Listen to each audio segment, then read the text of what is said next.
y hasta lo de fijar, negociar o imponer límites firmes e insalvables. La siguiente que decía yo anoche, y ahora lo vemos con un poco más de detenimiento, es estructurar tiempo de juegos, tiempo de intimidad y tiempo de oración. Intimidad, juegos y oración. ¿Qué es la intimidad? ¿Qué es el tiempo de intimidad? Bueno, primero diré lo que no es. ¿Sí? Hablar del clima, de la luna, hablar de cosas que a mí me interesan, de mis aficiones deportivas. ¿Qué crees? Ganaron los Dodgers, qué sé yo, ¿no? Las Chivas, o la América, o qué sé.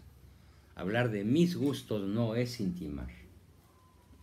Intimar es básicamente conocer al otro. Y básicamente conocemos al otro cuando conocemos sus emociones. Las 4 emociones básicas. Sus motivos de alegría, sus motivos de tristeza, sus motivos de miedo y sus motivos de ira. Cuando tú le preguntas a un niño que ves enojado, ¿está enojado, mijo? Un poquito. Tradúzcanlo exactamente al revés, es un muchito. ¿Sí? Y cuando te diga, no, ya se me pasó, no, no se le ha pasado, lo arrumbó en el centro del corazón, o lo grabó en el centro de su cerebro y puede durar ahí toda la vida. Es más, le pregunto al grupo, ¿alguno de ustedes puede decir que ya se borró de manera absoluta lo que más les intimidó en su niñez? ¿Ya lo olvidaron de a de veras? De tal manera que podamos decir que estamos libres de ello. ¿Quién podrá decir yo? ¿Ya no me afecta para nada? ¿Ya no influye en mi conducta? ¿Todos los despropósitos de papá y mamá? ¿O de alguna manera siguen influyendo en mi conducta? Nada menos hoy, alguno de ustedes me decía, es que yo crecí sin caricias, ni tiempo, ni reconocimiento. Pues lo sigue afectando. Era un patrón. Era un patrón. Era un patrón. Piensa que esa era educación. ¿No? Que así se educaba. Era miedo. ¿Sí? Meter miedo, meter reverencia. ¿Sí? Con que me teman basta. ¿Sí? Cuando llegaba papá, los enanos salíamos como borracho en quemazón, ¿no? Cada uno a su rincón. Ay, nanita, que no me encuentre, ¿no? Y así estábamos. Además sacábamos un ojo por un ladito, a ver si no se acercaba, ¿no? Con el cinturón en la mano, o con el rictus de la arteria de la frente así, pum, pum, pum, pum, ¿no? ¿Tanto así? Tanto así. Sí. Entonces, por esa razón, es absolutamente indispensable entender lo que es intimar. Y aquí vamos a aclarar varias palabras que pueden causar confusión. Fíjense, se trata de la intimidad. Es el sustantivo. Intimidad es algo. Y no se trata de la intimidación, sino de la intimidad. Ahora bien, el verbo intimar tiene 2 significados simultáneos diferentes. Sacó el ladrón su pistola e intimó la rendición de su víctima. Eso es el verbo intimar en sentido intimidatorio. Meter miedo. Levantas las manos o te echas a correr si es que puedes, ¿no? No, no es en ese sentido. Es en el sentido diferente. Intimar quiere decir entrar dentro de e invitar al otro a entrar dentro de. Yo entro en su mente, entro en su corazón, él entra en el mío, le abro las puertas de par en par y me doy a conocer. Eso significa intimar. Y esto se hace con tiempo de agenda. Se pone en el celular, que sirve para muchísimo más que hacer llamadas, o navegar en la red y ver pornografía, o ver películas o juegos. Se pone en la agenda, tal día, tal hora, media hora, 20 minutos, una hora, intimar con. Y se respeta como si fuera una cita triple A con el señor presidente de la República o con el Santo Padre. ¿Sí? Es tiempo de extremado valor. Claro, a las primeras de cambio, el chamaco no va a querer intimar contigo. Los adolescentes son muy dados a, no papá, estoy bien, estoy bien. ¿Sí? Y parece que son de esas anguilas aceitosas que las aprietas y pum, salen disparadas, ¿no? Y mientras más las aprietas, más no se dejan. Pero entonces, en vez de hacer lo posible, que generalmente es imposible, para que ellos se abran, ¿qué tal si te abres tú? Y no le digas, yo a tu edad, y le das una presumida, ¿no? Yo a tu edad, porque te va a decir, papá, es que a tu edad Napoleón ya era dueño de Europa. O a tu edad Albert Einstein ya había escrito su primera teoría de la relatividad. O a tu edad fulano de tal ya había escrito 20 libros. No, entonces, no se trata de, yo a tu edad, o qué barbaridad, sino, sí, mira, mijito, yo a tu edad tengo este mal recuerdo. Yo a tu edad, y le cuentan algo que traen dentro. A lo mejor él se pitorrea, a lo mejor él no te escucha, a lo mejor él te descalifica y hasta te suelta una palabrota. Ay, pues qué pentonto, papá. ¿Sí? Ay, pues qué tarugo, papi. ¿Sí? Y tú que te dejaste, ¿no? ¿Sí? Pero ustedes insistan en abrirse. Claro, idealmente solos, sin prisa, no sentados en la punta de la cama, de la silla, ¿no? O de la silla de la sala o del comedor, sino en un lugar adecuado. A lo mejor lo invitas a tomarse un cafecito a Starbucks, por ejemplo. Hacer citas. ¿Sí? A un restaurante. ¿Y qué se celebra hoy, papi? Nada, que quiero platicar contigo. ¿Qué, me vas a regañar? No. ¿Me vas a leer la cartilla? No. Yo sí lo hice con mi hijo. Cuéntame.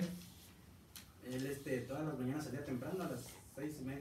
La entrada es a las 7:30 y nosotros nos daba curiosidad porque se iba temprano y le preguntamos y no nos decía nada. Y le dije a mi esposa, ¿sabes qué? Déjame platicar con él. Y lo invité, vamos a comer, porque a él le encantan las hamburguesas. Y ya me lo llevé a comer hamburguesas. Y lo primero que me dijo es que ¿dónde está mi mamá? ¿O dónde están mis hermanos? ¿Por qué no me yo solo? Decía. Estaba extrañado porque siempre vamos todos juntos. ¿Cuándo lo hiciste? Ya tiene como un mes. Y ahí fue donde salió la verdad, porque me empezó a platicar por las razones que ya tenía novia. Y te la estaba escamoteando. Sí. ¿Sí? Bueno, pero qué bueno que se abrió. Sí. Sigue cultivando esa intimidad, ¿correcto? Bien, lo segundo, el juego con. La intimidad, nada más último, puede ser también no solamente personal, sino también familiar. Puede ser una intimidad colectiva. Por ejemplo, ayer yo, en algunos de los ejercicios que hicimos, recuérdalo, fomenté la intimidad social. Cuando todo el mundo empezó a decir, pues yo hice esto, a mí me pasa esto, a mí me duele esto, reconozco que soy autócrata, reconozco que soy manipulador. ¿Sí? Fue un momento muy padre, 2 o 3 momentos ayer de intimidad social.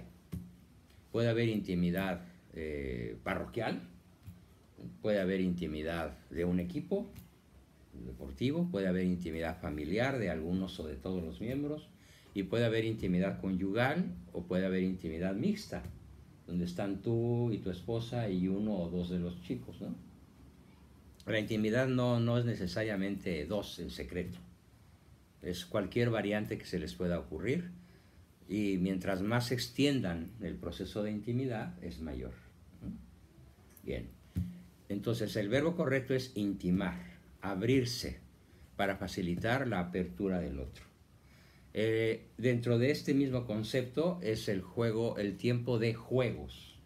Como tú decías, te lo llevas a la montaña te lo llevas a un río, te lo llevas al riesgo de carrera que le gusta, jugar con él, ¿sí? No a lo que a ti te gusta, aunque puede haber coincidencias. No sé por qué te ríes tu Esperanza, pero... Porque le digo que con ellos que les dediqué tiempo. Ya lo llevé al cine. Eso no te gusta ir, ¿sí? No. A uno de ellos le gusta, pues es al que lleva. Sí. El otro no le gusta, no lo lleva. Correcto. Sí. Es a lo que a él le guste. Acuérdense lo que decíamos ayer, la caricia incondicional positiva es adecuada a quien la recibe, no a quien la da. ¿Sí? Bien, y finalmente dentro de este mismo concepto el tiempo de oración. A lo mejor nuestros adolescentes, jóvenes o niños están tan ciscados con cosas como el rosario en familia que no tiene caso empezar por algo tan complicado y tan largo, pero sí por una jaculatoria o por un Ave María y un Padre Nuestro, por algo cortito pero bien pensado y bien dicho.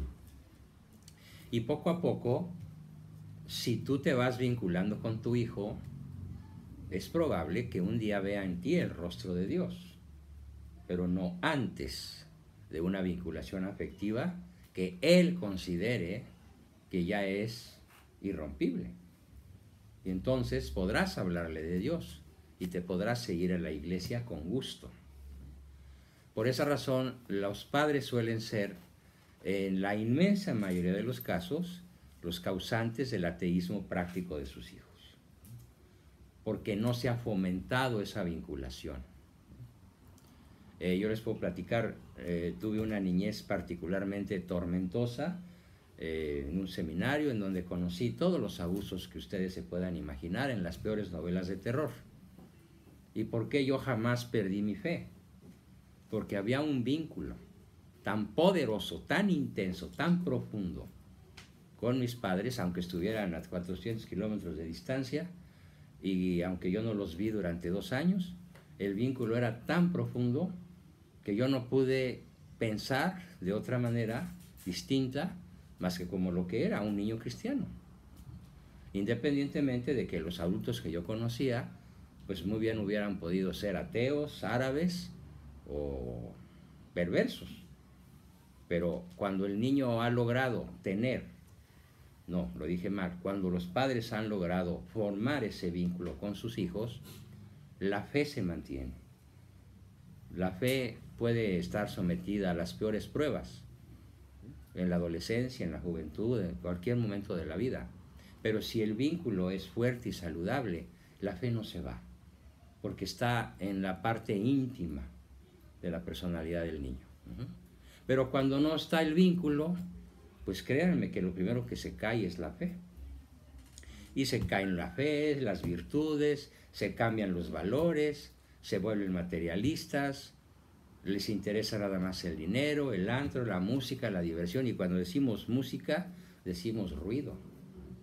Y generalmente decimos ruido infernal. Bueno, perdón, cuando menos a mí eso me parece el rock comenzando, y luego todo lo que le sigue, ¿no? Ya, se necesita, lo digo de paso, respeto a los gustos, respeto a todas las personas, pero no todos los gustos. Una de las cosas que más formaría el cerebro de nuestros hijos, sobre todo de los bebés, créanmelo por favor, se llama música clásica.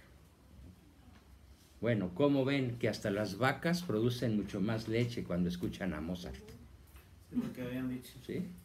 Y cuando las vacas escuchan a los Beatles, las ubres se les fruncen y no dan leche. Ellas sí saben de música. Oye, imagínense que escuchan un heavy metal, pues salen corriendo, ¿no?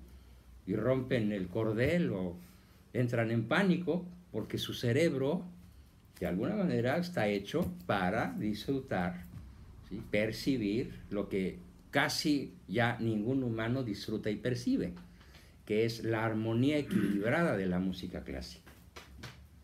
Una persona, ¿Música gregoriana? no tiene el mismo efecto. El efecto de la música gregoriana es un efecto más bien espiritual. Sí, místico. Y no es para cualquiera, no es para cualquiera. Es para un adulto bueno, para una persona, tal vez no necesariamente adulto en el sentido cronológico, sino adulto en el sentido de ego-estado. Si hay un vínculo, si hay una fe inteligente, si hay una fe ilustrada, esa personita puede disfrutar de la mística que implica el canto gregoriano. Pero la música clásica, particularmente lo que son los autores clásicos, ¿sí? Beethoven, Mozart, Vivaldi, en menor escala los autores operísticos como Verdi o Donizetti, pueden causar un efecto equilibrante de los hemisferios cerebrales y generan oleadas de endorfinas. ¿Sí? Equilibrio y endorfinas, la música clásica. Entonces es una forma de hacer crecer armónicamente el cerebro de un bebé o de un niño, y no se diga de un adulto que ha sido bien entrenado con este maravilloso instrumento que es la música clásica. Tiene lo que se llama un cerebro organizado, con mucho mejor memoria, con mucho mejor inteligencia abstracta, con mucho mejor manejo de datos sin necesidad de estar leyendo algo. Lo tiene en la punta de la lengua porque su cerebro es más rápido que su lengua. ¿Sí? ¿Y qué pasa cuando una persona tiene una lengua, bueno, tiene un cerebro más lento que la lengua? Pues nada más escuchen hablar al peje, por favor. ¿Sí? ¿Sí? Es de una lentitud asombrosa. ¿Sí? Qué barbaridad, ni modo. Ahora ya entiendo por qué decía mi abuelo eso, de lo que acaba de la música sobre, bueno, sobre las vacas. ¿Tu abuelo lo decía? Bueno, mi abuelo lo decía en la manera de que pues, nosotros nos criamos en un rancho, ¿verdad? Ajá. Entonces, pues en la mañana pues, salíamos a hacer nuestras necesidades y nos decía nomás, cuidado con que me asusten las vacas, porque él ordeñaba temprano en la mañana. Sí. Pero yo nunca, jamás entendí por qué. ¿Por qué? Ahorita con esa explicación. Muy bien. Tengo una Pregunta. Cuando está hablando de la intimidad, entonces, por ejemplo, si yo a veces tengo intimidad con mi hija y pues platico con ella y ella me dice, mami, no le digas a mi papá, o sea, así. Entonces, no sé, hay cosas que yo pienso que él tiene que saber y cosas que digo, bueno, pues no, está bien, yo me quedo con ellas. Y no sé, de decirlas o quedarse callada porque es pues como la intimidad. Yo te propongo que si tu hija te dice que no le digas a su papá, no se lo digas. Pero invítala a que se lo diga ella. No, sí, yo le digo a ella, mija, tu papi tiene que saber, y ya empieza, cuando llega él... Dile, dije, conviene que tu papi lo sepa. Sí. No le digas tu papi tiene que saber, porque ya te trepaste al autócrata. Conviene que tu papá lo sepa. Es el adulto. Sí, no, yo dejo que ella le comente, no, yo no le digo así. Bien, es correcto. Bien, el siguiente punto. Entonces, en cuanto a tiempo de agenda, ya quedamos que son 3 cosas: intimar, jugar y orar. ¿De acuerdo? Bueno, yo espero que en la sesión del viernes todos me cuenten cómo les fue con el tiempo de agenda. Háganlo, háganlo, háganlo. Porque si no va a suceder con aquella famosa loción que detiene el pelo. Si no se la ponen, no funciona. Y lo único que detiene la caída del pelo es el suelo. Entonces, ¿sí? Úsenlo, pónganselo. ¿Sí? Entonces, ¿cuándo van a estructurar? Pues a lo mejor al rato, a las 10 de la noche, o antes de medianoche, desde luego mañana, a cualquier hora del día.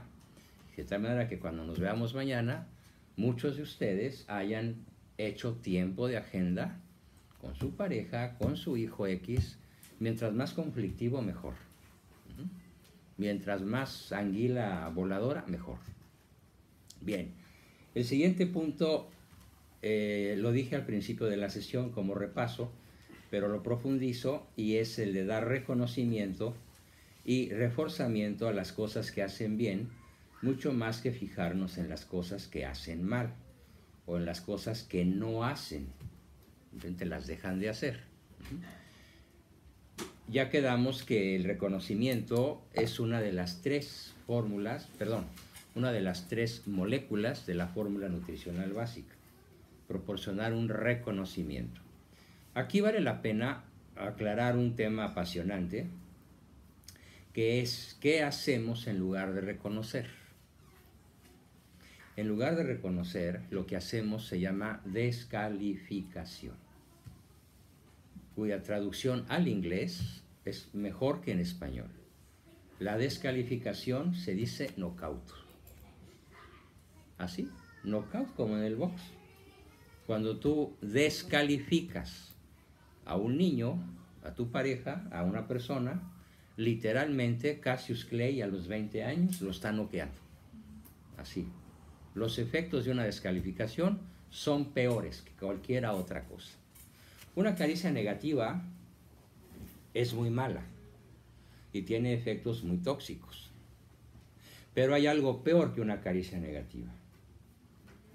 Una cosa mucho peor que una caricia negativa es la descalificación, el knockout, el KO, que se dice del boxeo. En el boxeo, cuando uno de los dos le tira un gancho al hígado o un upper al otro y queda tendido en la lona, lo noqueó.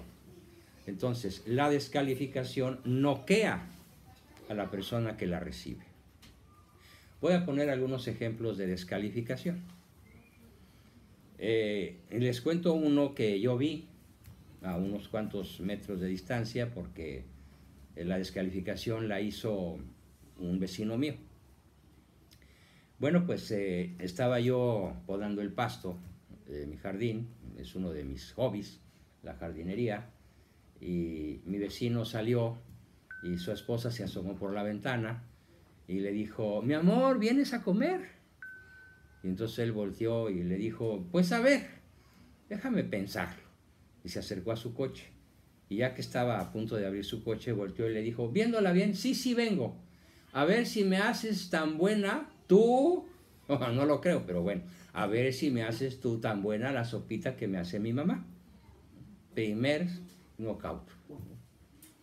Ya se sube a su coche y se va. Y la señora se queda. Yo la volteo a ver y le digo, y ella nada más hace así, ¿no? De cómo se siente, ¿no? Pero bueno, se mete y a la media hora, yo todavía no terminaba ni qué hacer, la veo que se trepa a su auto, sale y como 2 horas después regresa del súper con la cajuela llena de todos los ingredientes para hacer la sopita del barbaján este, ¿no? Ya no supe exactamente ese día qué pasó, pero ella me lo contó después. Porque le dije, ¿y cómo le fue el día de la sopa? Uy, doctor, déjeme y le cuento. Pues llegó el móndrigo este, se sienta y hace así. Ni siquiera, mi amor, sírveme la sopita, ¿no? No, sino así. Ya le sirve. Y agarra la cuchara y slurp, slurp, slurp. Se traga el primer plato a gran velocidad. Y le hace el segundo plato, ¿no? Se lo traga igual, ¿no? Ya, el tercero. Y la señora está muy emocionada, ¿no? Ya me pidió 3 platos de mi sopa. No, quiere decir que le está fascinando, ¿no? Ya se sentía como gallina ponedora, ¿no? Y entonces le dice ella, bueno, ya me lo contó, mi amor, ¿verdad que te encantó mi sopa? Y él le dice, mira vieja, con esta hambre que traiga, todas las sopas saben bien. Chinga. Se te salió del alma, ¿no? ¿Y usted qué hizo, señora? No, pues le puse la cacerola en la cabeza, ¿no? Sí. Órale, viejo desgraciado, ¿no? Sí. Eso es una descalificación. No, doctor, pero las cosas no paran ahí. Cada vez que yo voy al salón de belleza y llego a mi casa sintiéndome retecatrina, el cuate este voltea, me ve y dice, ¿y pagaste por eso? Yo voltea y me dice, ¿te atendieron? ¿Sí? Así, eso es una descalificación. O, ¿quién fue? Pepito. Ah, claro, tenía que ser. Igualito que mi suegra. ¿Sí? No va a decir igualito que a mi mamá, no, igualito que a mi suegra, ¿no? ¿Sí? A ver, ¿cuál es el deporte nacional por excelencia en la cultura mexicana, latina o latino-mexicana? Con sus casi 200 millones de habitantes, 65 aquí y 125 allá, es la cifra real, ¿eh? ¿Cuál es el deporte por excelencia? No, la descalificación.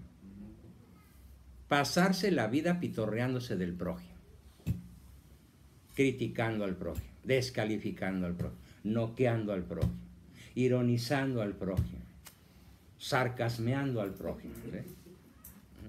Y quítenle el sarca y déjenle el meando. Así de maloliente es el sarcasmo. Entonces, y debo de aclarar, debo decir científicamente, ¿qué produce la descalificación? La caricia negativa no es tan mala porque no produce daño tan severo como el que produce la descalificación.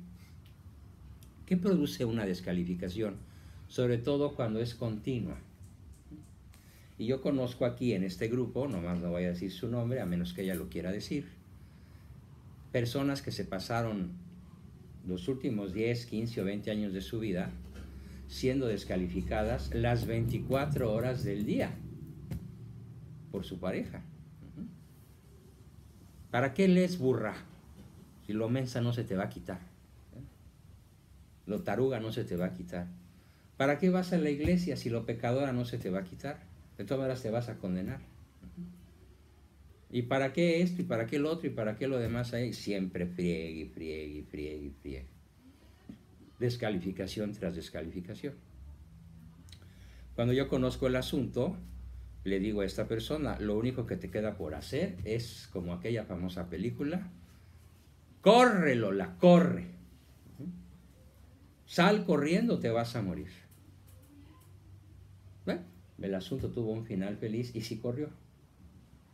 Pero, ¿cuáles son los efectos de los que ella se libró al salir corriendo? Claro, a lo mejor los tiene en su organismo y a lo mejor habrá que limpiárselos.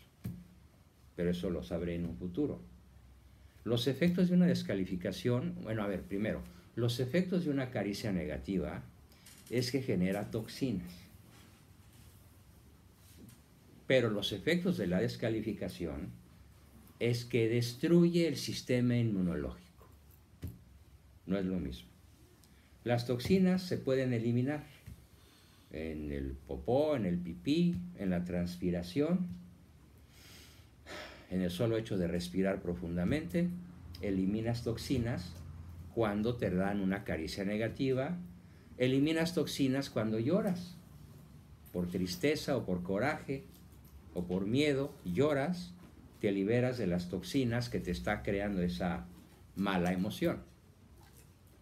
Pero cuando te descalifican sistemáticamente, el organismo no se libra de un efecto mucho peor que las toxinas que generan las caricias negativas. El efecto más profundo que genera una descalificación continua, frecuente, intensa, es que el sistema inmune se vuelve contra la persona. El ejemplo perfecto es que la policía de un país o el ejército de un país, en lugar de luchar contra el ejército extranjero, con lealtad, patriotismo y bravura, lucha contra su propio país. Para que se entienda entonces, el sistema inmune de una persona descalificada, ¿qué hace? Destruir a su propio organismo. Es alta traición, ¿no? Es como si fuera traición a la patria. Bueno, esto es tan grave que las personas, yo tengo muchos pacientes en Phoenix, por ejemplo, y a ver, cuando menos 10 de ellos han tenido que recibir un tratamiento que se llama plasmoferesis, que consiste en sacarles toda la sangre, los 8 litros de sangre, se les meten otros 8 litros de sangre del mismo signo, o negativa o positiva, la que sea, pero su sangre le extraen todas las plaquetas. Las plaquetas son las moléculas, por así decirlo, donde radica el sistema inmunológico. A esta sangre se le quitan todas las plaquetas, que son los soldados traidores, y se le ponen puras plaquetas nuevas. Es un proceso carísimo, cuesta no menos de $100,000 hacerlo. ¿Sí? $100,000, baratito.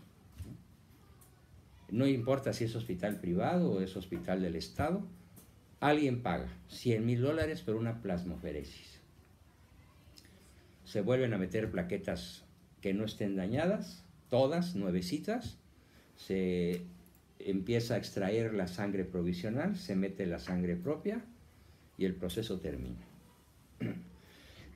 El daño puede ser tan profundo que no alcance una sola cura de estas.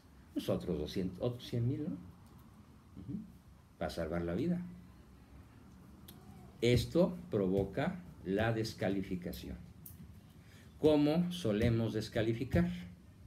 A ver, vamos a hacer un ejercicio de toma de conciencia. El ejercicio de toma de conciencia se llama ¿cómo descalifico y cómo soy descalificado? ¿Y qué siento cuando me descalifican? No lo voy a grabar,